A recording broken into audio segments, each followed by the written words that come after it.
Indrayani, kolam, Ambemohar, red rice यापैकी कुठला तांदूळ आपल्यासाठी योग्य आहे आज बघूयात. इंद्रायणीचा भात बघितला तर हा स्निग्ध आणि जड असतो, चवीला तर एक नंबर असतो.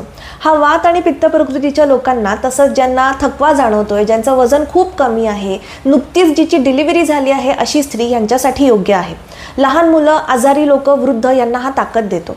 कफ प्रकृतीची लोक, ज्यांना गॅसेस होत आहेत, पोट फुगतंय, ब्लोटिंग, अपचन आहे, ओबेसिटी, डायबिटीज आहे, अशांना याचा त्रास होऊ शकतो आणि ह्या लोकांनी तूप आणि हिंग टाकून जर हा खाल्ला तर त्यातल्या त्यात चालू शकतं. पुढचा आहे कोलम. हा हलका आणि रोजच्या वापरासाठी योग्य आहे. वात, पित्त, कफ या सगळ्याच प्रकृतींसाठी हा चालतो, म्हणून रोजच्या जेवणात वापरायला परफेक्ट.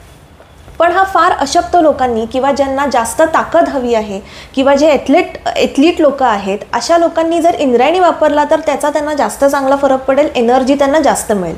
मूग डाळ, सौम्य मसाले आणि साजूक तूप हे कोलमसोबत आपण परफेक्टली कंबाईन करू शकतो. पुढचा आहे आंबेमोहर.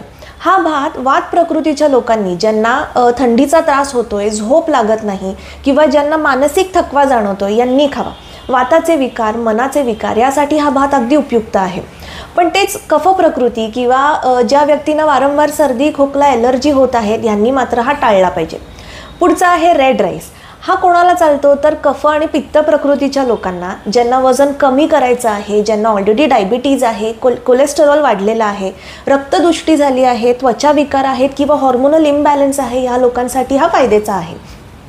तसंच वात प्रकृतीच्या लोकांना किंवा ज्यांना अपचन आहे, गॅसेस आहे, बद्धकोष्ठता आहे, ज्यांचं पचन खूप वीक आहे, या लोकांनी मात्र हा टाळला पाहिजे. तर आजच्यासाठी एवढंच. हेल्दी राहा आणि फिट राहा.